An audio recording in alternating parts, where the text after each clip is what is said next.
Good morning, children. Children, today we are going to start a new lesson in our social. This is the last lesson in our social. Okay? So, our lesson name is Water Resources and Irrigation. Children, as you know, water is an important thing for us, human beings. Can we live without water? We can't. We can live without food for 4 or 5 days. But can we live without water 4 or 5 days? No, we can't live. Mostly we can live one day. So the second day will start falling sick. Okay, so water is an important thing for human beings as well as all living beings, not only humans, for animals, for plants also. Okay, without water we can't survive. So water is very important for us. So as you know, our planet is called a blue planet. Why this planet is called a blue planet? Because if we see our planet from the space, it will be in bluish color. Why it will be in bluish color? Because it covered by water. Almost all 70% of water on the earth. Okay. So our earth is covered by 70%. Our 70% earth is covered by water. Okay. Okay, we have so much of water, 70%, almost 70%, only 30% is land. Then from this, so okay, can we use all the 70% water? We cannot. Why? Because from 70%, only 3% of water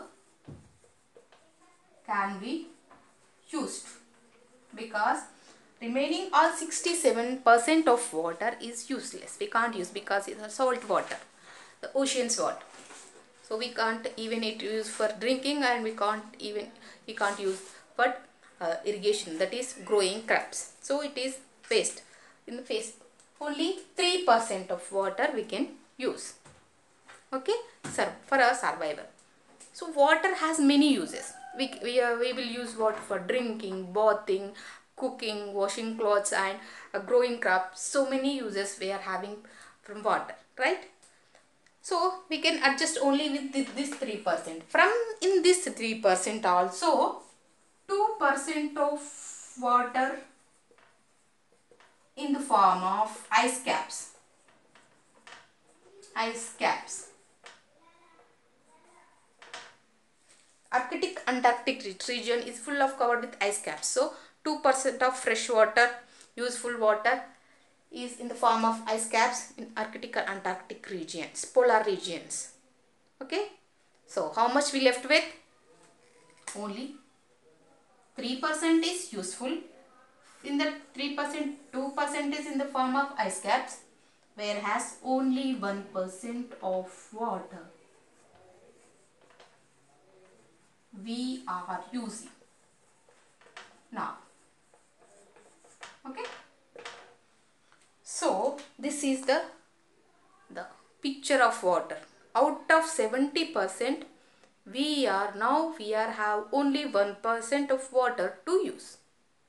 Then how we should be precautionable, how we should save our water, how we should take care of our water resources. So just think about that. Okay.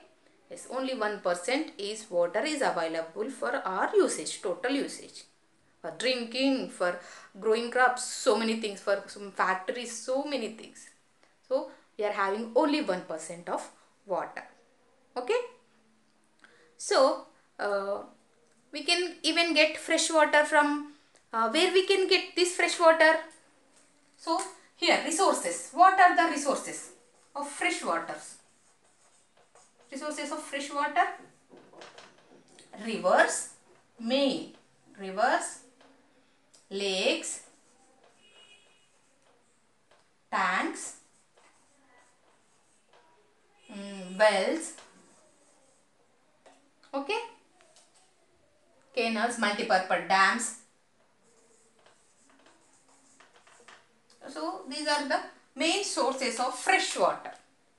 So we can get fresh water from all this. Okay. Yes. So Where will these all will fresh water? From rain. So from rain, the rainwater is fresh water. So if we can store the fresh rainwater, we can use it. It is a very fresh purified water. Okay. Yes. So in India,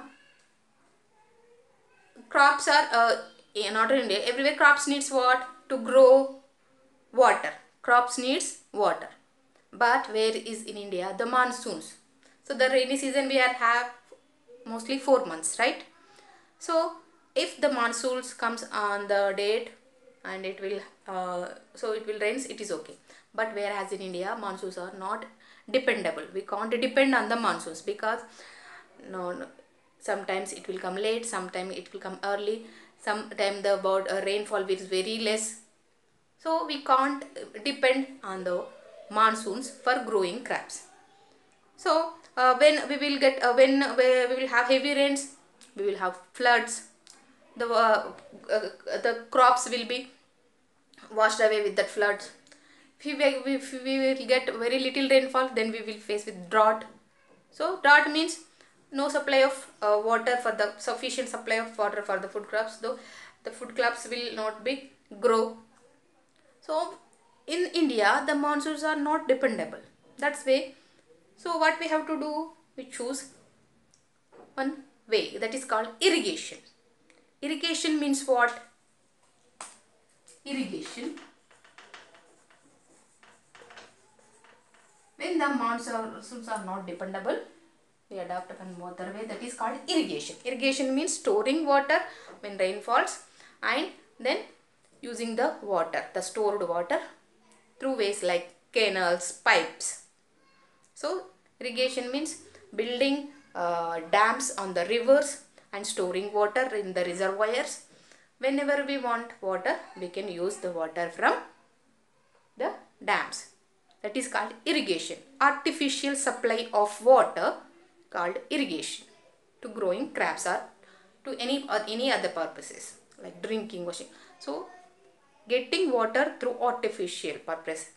So getting water from rainfall, it is a natural resource of water, where irrigation means getting water, supply of water through artificial, man-made ways like through canals, through water pipes, like that. Okay, this is called irrigation. Okay, beta. So in this lesson we are going to learn about all these resources and also about irrigation, how irrigation is useful to us, and so how we are getting the fresh water from all these, which are the major resource of fresh water, and how we should protect, how we should save water. Okay, so about all this we are going to learn in this lesson, that is water resources. What are water resources? These are rivers, lakes, ponds, tanks, wells, canals. These are all water resources. And irrigation. Irrigation means artificial supply of water. Okay, about irrigation. Okay, beta. Okay, this is enough for today.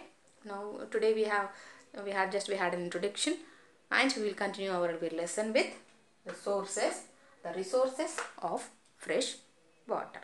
Okay, so what we have learned in this session, we learned about 70% of earth covered by water. From that 70%, only 3% is water is useful.